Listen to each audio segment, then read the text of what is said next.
Tempe may require drivers to slow down on city streets. Their plan, reduce speed limits. Yes.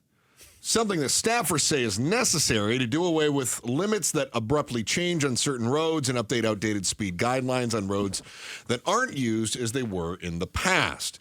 I've run into this, right? We've seen this where you're coming across, you're going into Tempe off of the 202, right? And you're crossing the bridge and you're doing 45 and then all of a sudden, it's like 35, right? It's like it transitions very quickly. Mm-hmm. So there are a number of places like that, whether it's North Mill, College Avenue's got some problems like that. First Street does that too. And so they said, we need to just kind of step this down a little bit. Right. They're advocating a lot of decreases of 5 miles an hour for the most part. There's only, 5 roads? 4, I think, that they're looking Maybe at it's with 5. this? There's it's 4 roads, but 2 on Mill. One spot on Mill where they're looking at going a 10-mile decrease from 45 down to 35. And as I read through this, I just had one question.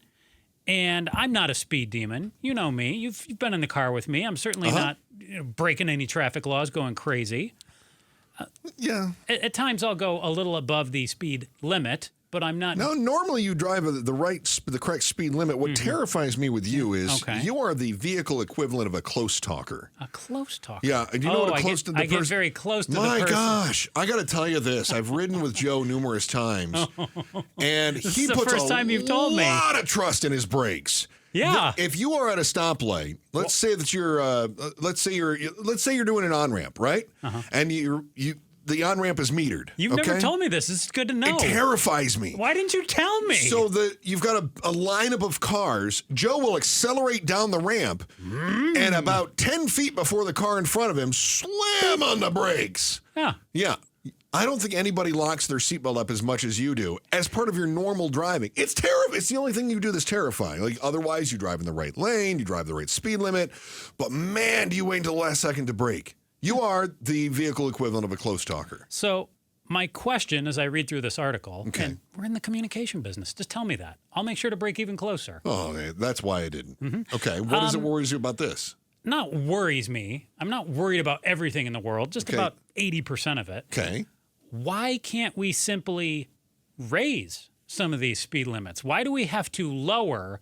Why can't we, instead of going down to 35, why can't we bring some of these speeds up to 40 or 45 to keep things moving? Okay, so the speed limits, they're lowering the speed limits so that you don't have these abrupt changes, so you're not going from 45 to 25 real fast, right? And what you're saying is, instead of lowering 45 to 35, why don't you raise 25 to 45? Or 35 to 45. Okay. Yeah. Let's just put that into practice. Okay. Yeah. So Chris, explain it to me, please. Suppose you are, again, going from 202 south on Mill Avenue into Tempe. Got it. Into DT Tempe. Got it. Okay. Yes. Right. So you're going across the bridge, 45, right? Okay. And what they're saying now is they want to slow that down to 35 before you hit DT Tempe, and it drops to 25. And I would just keep the whole thing 45. Right. Okay. Do you think that there would be more or fewer pedestrian accidents if you raised the speed limit through that highly pedestrian area on Mill Avenue to 45? I think you want me to say more, so I'm going to say less. Okay. Speed limit in front of your home is 25. Presumably. There's no sign posted on the street. I think any residential street that isn't posted is 25. Yeah. Your proposal then would be for cars on your street, which is not in Tempe, by the way. It's just an example. Sure. Your proposal would be for cars on your street to do 45. They do anyways. So I know people drive faster than 25 on Mill because I've seen it. I've been there. They pass me. They honk, whatever. You know my street well, too. It could be like bumper cars. Yeah, There's all kinds of cars on the street already. So 45, go for it. As obstinate as you're being, the reason you can't raise the speed limit to 45 is because it's Mill Avenue, and there are a lot of people walking around Mill Avenue and crossing the streets, and you have a lot of stoplights. And raising that to 45 would be a good way to kill people. You're having an issue with this. I'm seeing the consternation on your face. Well, I see what you're saying logically, but as it is... No, okay, then illogically get back with me. No, I see what you're saying, but we don't see stories now of, at least not that I know of people dying on these streets. Because they're going 25.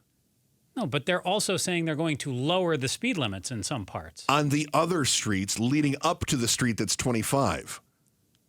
The speed limit is 45. Rather than going from 45 to 25, they're going to go from 45 to 35 to 25. New proposal. Okay, go ahead. What if we... No, I see what you're saying. Yeah. I still argue we can raise some speed limits here because I'm not in favor of lowering. That seems less fun. So seriously... Okay, go ahead. Seriously, what if we made... They make an argument in the article that Mill Avenue is more like an artistic district, which lots of pedestrians, right? Yes. And this is your argument that you're trying to make with much consternation and disapproval of my desire to raise speed limits. To kill children. Go ahead. Not my argument.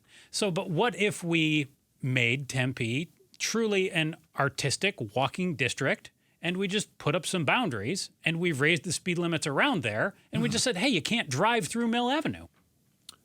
Yeah, I've seen that happen elsewhere.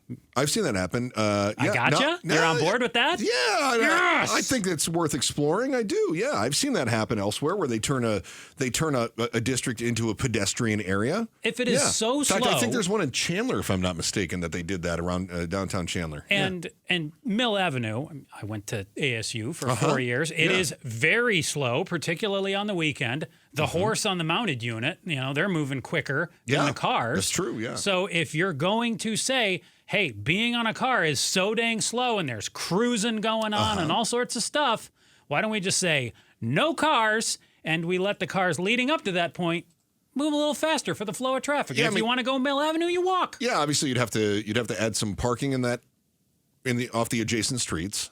You would have to do that. I would be behind that. I'm okay with that. Yeah. Turn that into a complete entertainment district, which they're already, of course, trying to pitch it as an entertainment district right now, right? That's the whole, it used to be Mill Avenue, now you're supposed to call it DT Tempe. So you're saying, let me pull up the map here. So you're saying it'd be too big to go to Rural Road. So like Ash Avenue to the west. Mm-hmm. And then I guess, what do you want to do? Like Forest Avenue or something? Sure. Okay. I'm just in favor also of parking lots. The ASU downtown Tempe area DT Tempe has a big propensity to just put in a surface lot. Yeah. And that's not enough parking. So you said garages. You could put in one big lot that has, let's say, 10 levels. Yeah. And then you can put buildings on those other empty lots as opposed to all this surface level parking. Don't need to do that. I know they do have some parking garages that they've built here. A couple. Especially since you've been there, which was, I think, in the 1800s. There's been a lot more that's gone in since then. It's been a while. 2000 to 2004. God, it's forever ago. You are just the worst today. It is. Let's recap, Pablo. Yeah. He says that I am pro killing people, especially small children. Mm-hmm. Pro raising taxes. Yes. Pro illiteracy. Pro illiteracy. Yep. I'm really going to have to, You want to reduce the number of parks that we have in the community, too. Report to the... What? When did I ever say that? Report to the bosses about you. Yeah, that was when you were trying to cut the budget. Because that's 4 check marks, Joe. Yeah. And if it was a school day 3, we'd send you home. Joe. Principal's office. We're going to put together an action plan for you, my friend. We would get this taken care of. A demerit. There would be no demerit. Thanks for watching The Chris and Joe Show. Click to see more from Chris and Joe and tap the button in the middle to subscribe to KTAR News.